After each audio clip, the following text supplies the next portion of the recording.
Today we're going to be doing a review on The Real Housewives of Potomac.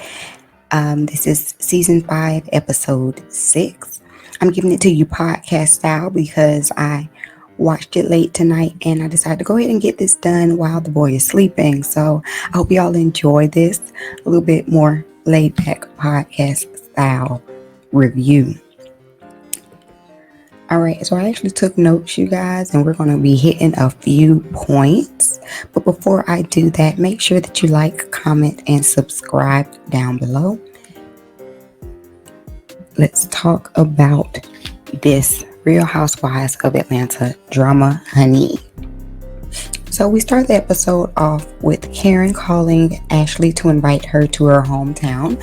Karen's going to be the homecoming queen of her town, and she's inviting Gizelle and Ashley to go with her. So we get to see them pull up, and Ashley does not look like she's going to a farm, honey. She has those boots on, which I'm not mad at her because I'm a girl who likes to wear heels. I mean, I'm only 4'11", so I wear heels every chance I get, but definitely not to the farm, and she'll see why a little bit later.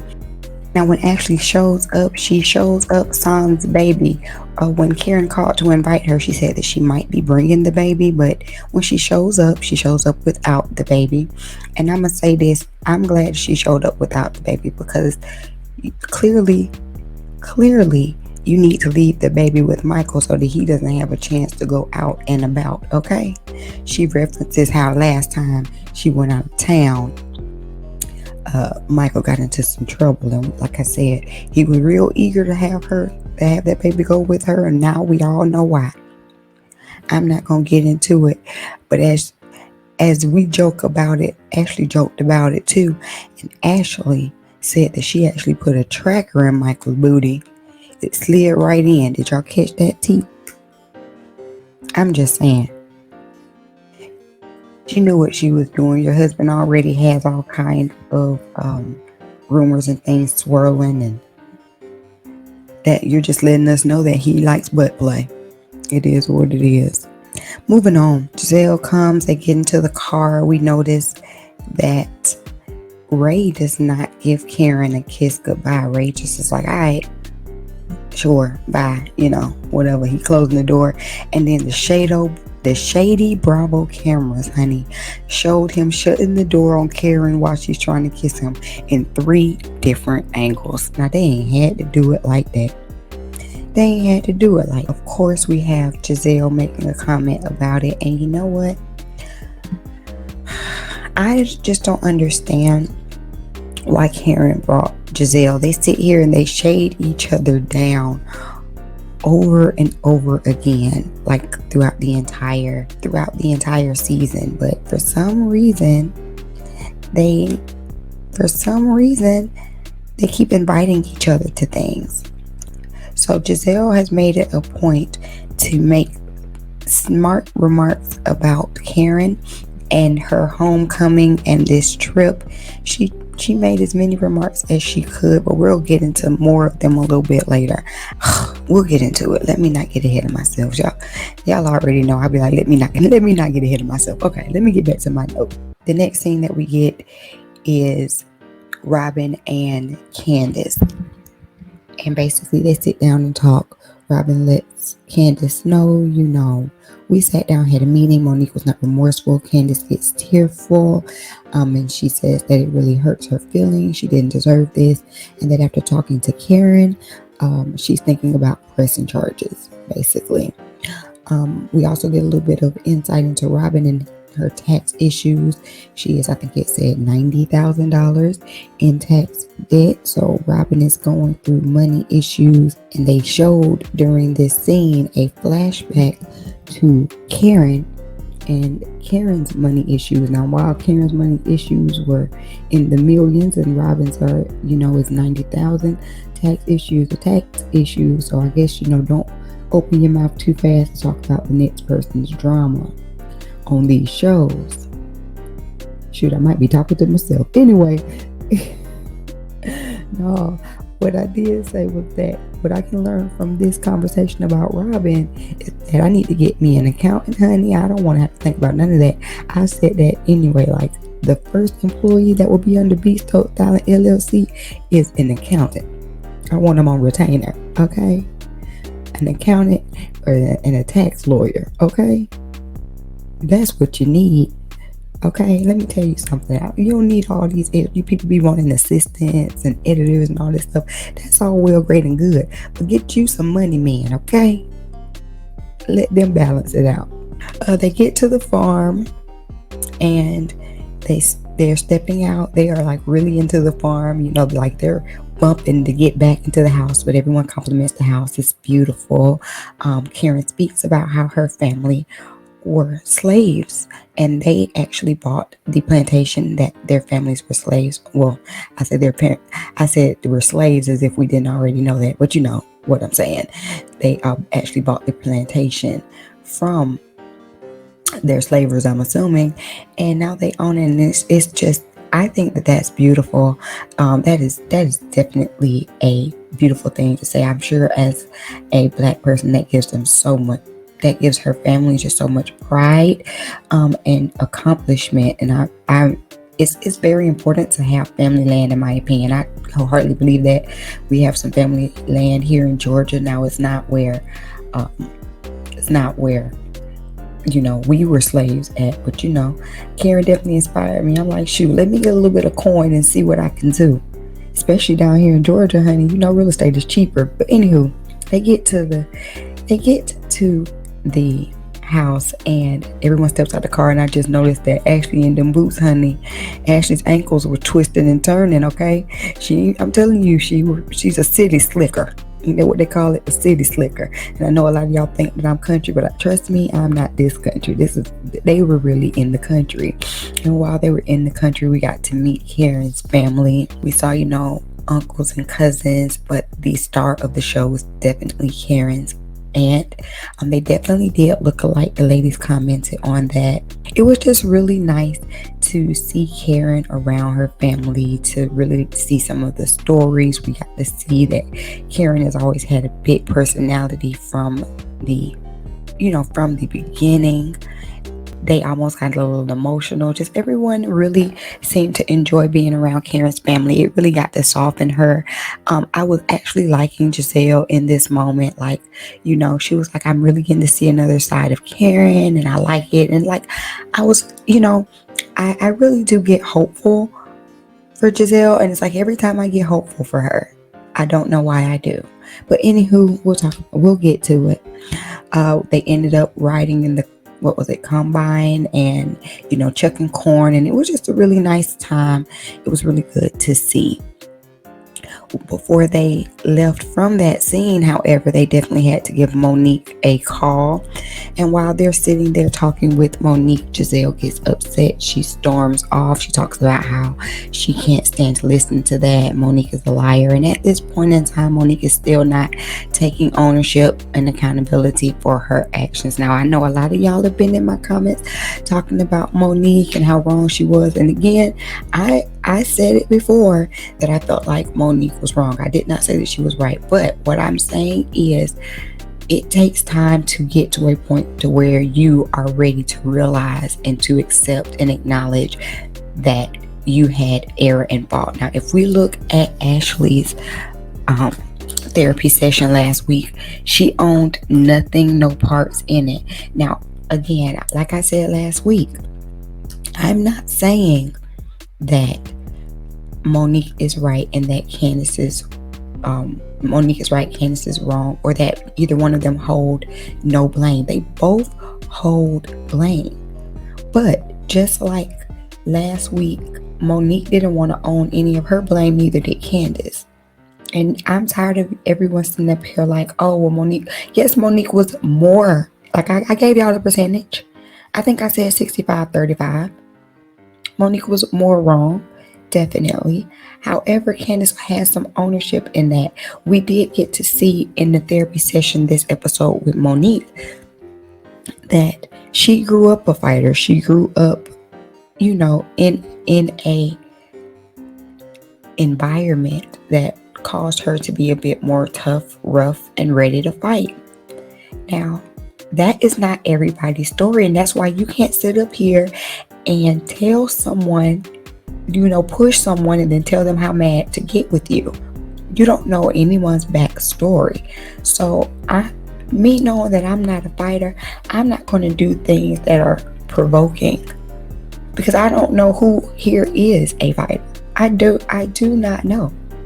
And especially what I'm saying is, Candace has been raised around people with decorum and things like that. Let her tell it. You get what I'm saying? If that's the case, then she should know how to and not to act. And that's on period.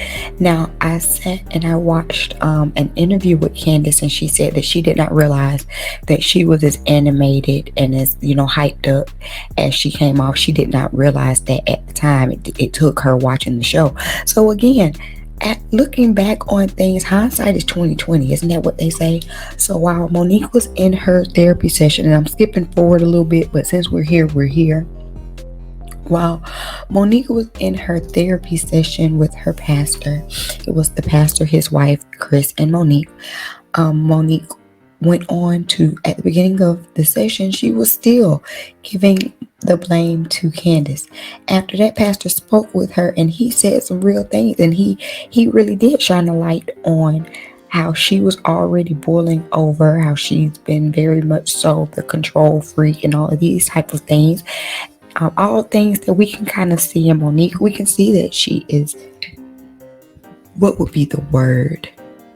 I would say very type A, I guess.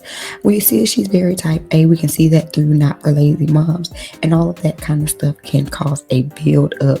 And coming from her background, that is, it is what it is. That's how she's conditioned. People can be conditioned to be in ways. I think we need to stop trying to paint everyone with the same brush, or trying to make everyone else's reality your reality, or vice versa, however you want to say that.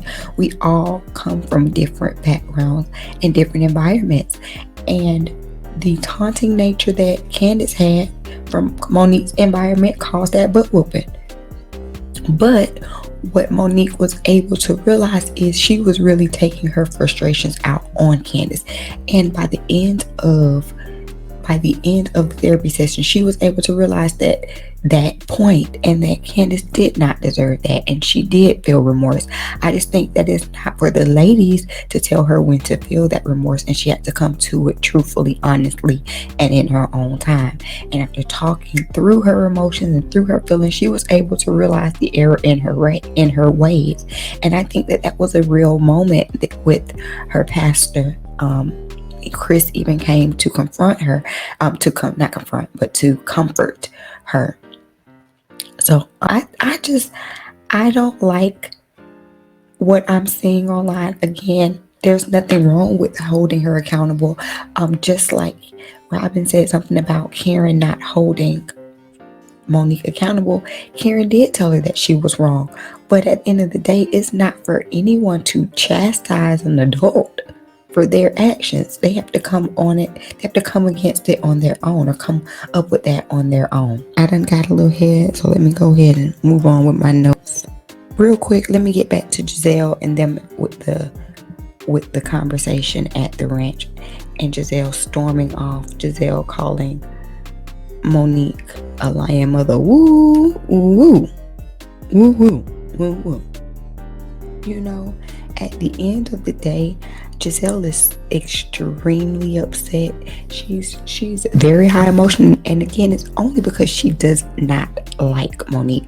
And you could tell the way that she was standing there fussing about it, and it almost looked like she was pleading with Ashley to be on her side.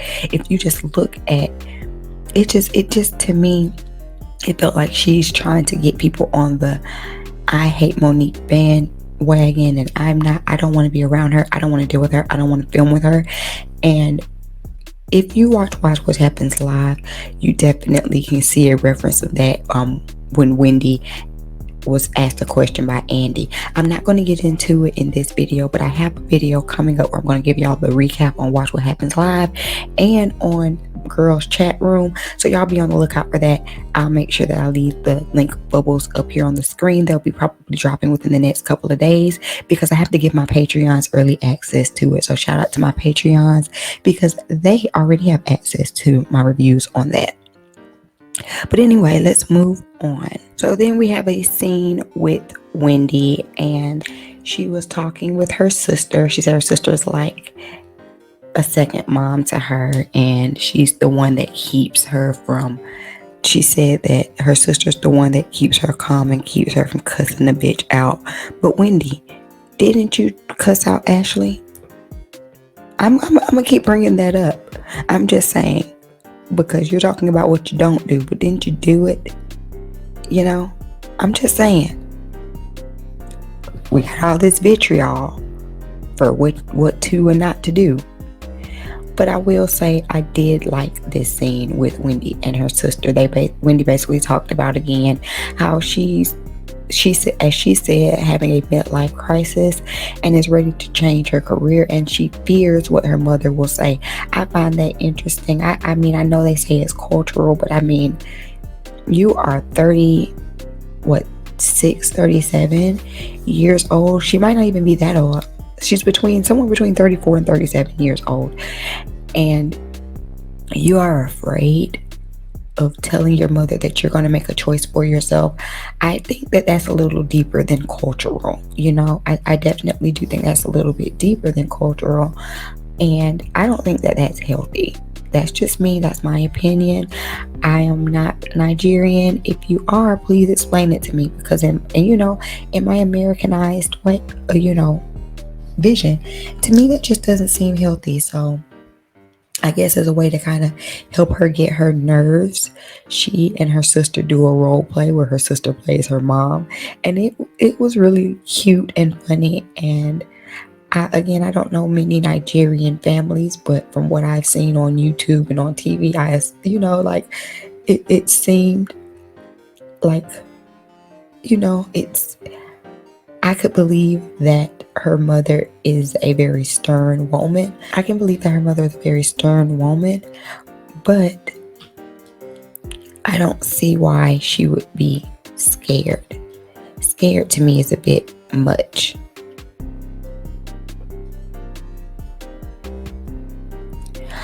Then we get a scene with Robyn being, what was it? Tatcha. And when they showed the freaking previews for that and Robyn walking up to the restaurant and greet and run, I was like, child boo, Robyn.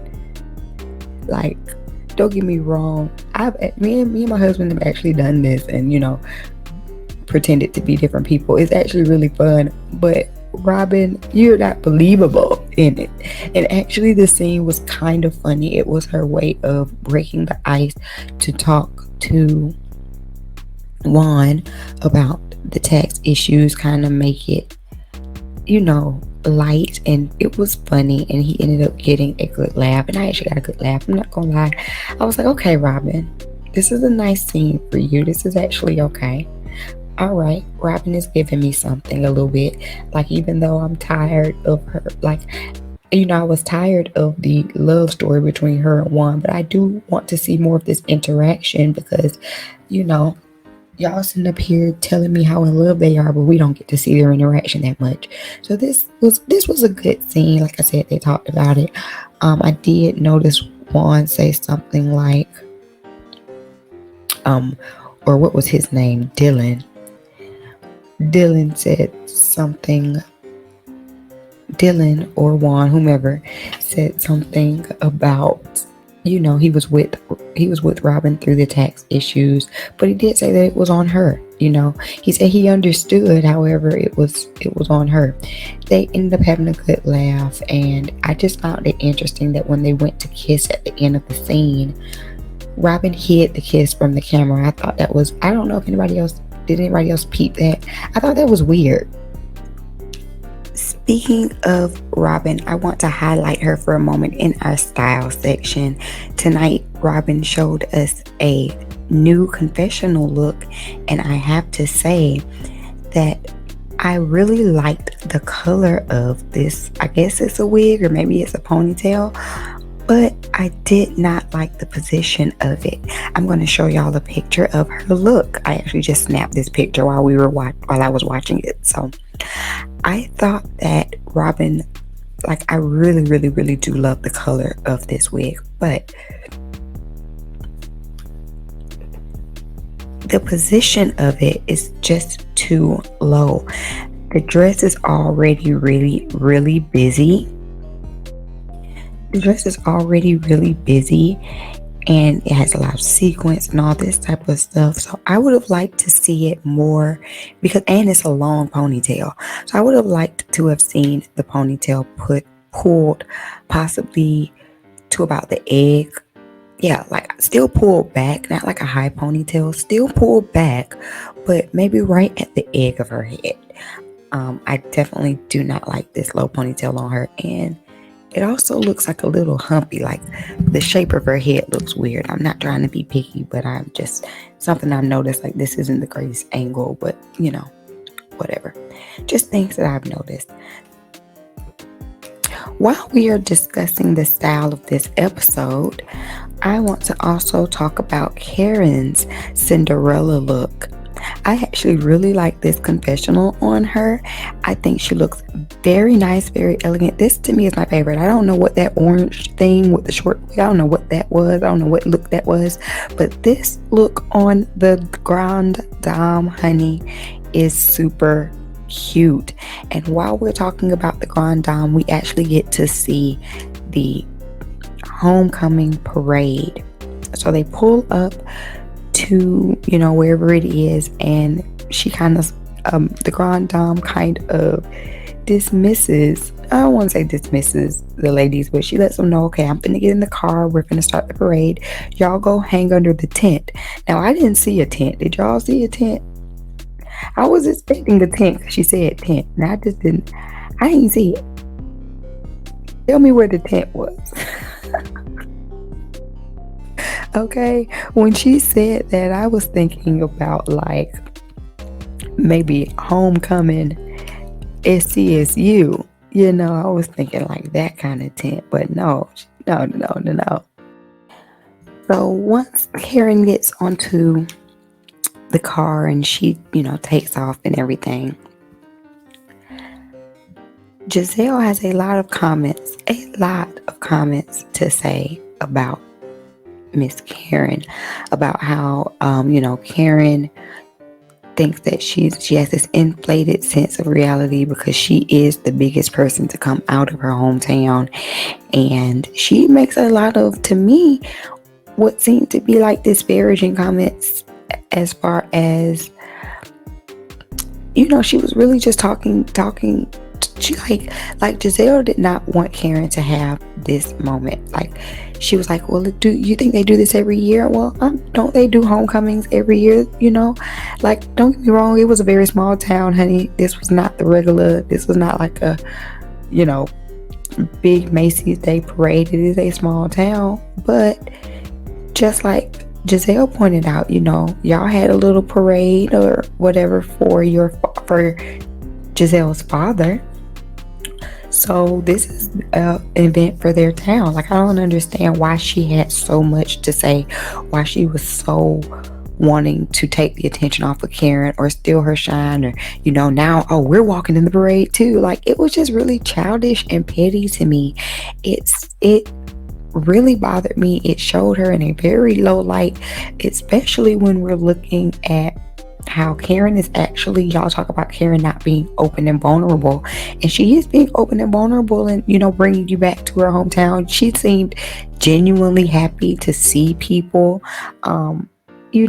Does Karen have an ego? Yes, she does, but in this moment I don't think that she was inviting them there to be like show offy, as Gizelle insinuated.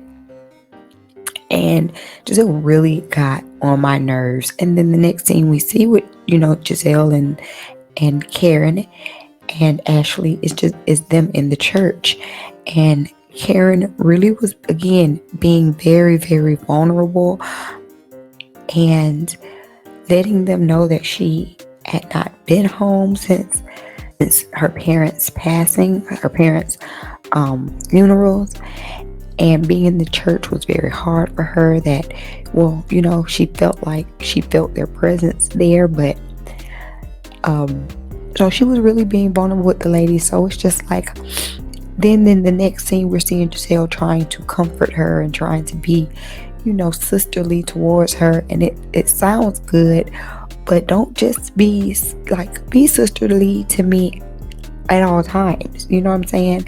Not just when you're kind of being a little jealous. Like, Gizelle wants to be the biggest and brightest in the room at all times, and if she's not, she gets very intimidated by it and she starts throwing jabs, and that is why she aggravates me so. And so it's like, I have to take all of these moments where it's like she's kind of giving me sweet moments and take them with a grain of salt, because she's the type of person that will stab you in the back and then hand you a tissue, and I just don't, I don't vibe with that. I don't vibe with her. I don't, sorry, I just don't. But in that scene, Karen did break down and she had to excuse herself into the office because she really was going through it. And I found it interesting that the producers, the producers linked this to a confessional with Karen talking about Ray. I do not know how her breakdown about her parents linked to Ray. I felt like that was a weird place for that clip. Is it just me or am I wrong? To me it just felt like an awkward place to put that clip. And the last little scene that we had, I forgot to talk about it earlier, so we'll bring it in now. Candace met with her mother. They were shopping for a dog. They found a little dog. I think the dog's name was Mowgli. That dog reminded me of my first dog, Rocky. Like, it reminded me of it so bad. So I was just looking at the dog like, oh, it reminds me of Rocky. And her name was Rocky, spelled ROCQUI. Okay, Rocky. But anywho, so she sits down, she talks to her mother, and basically they just go into, the fact that she's thinking about pressing charges, and her mom is definitely in agreement with that. She's saying that she doesn't want to be in the gutter and, to definitely press charges. So now we're getting the backstory on how these charges were filed. But the only thing I did want to say about that scene, the only other thing I want to say about that scene, taking another little slide into the style section, was I loved Candace's look during this scene. I loved her smoky eye. I loved this little feathered little plume thing around her collar, this feather collar. I liked how she had her hair tucked back. I'm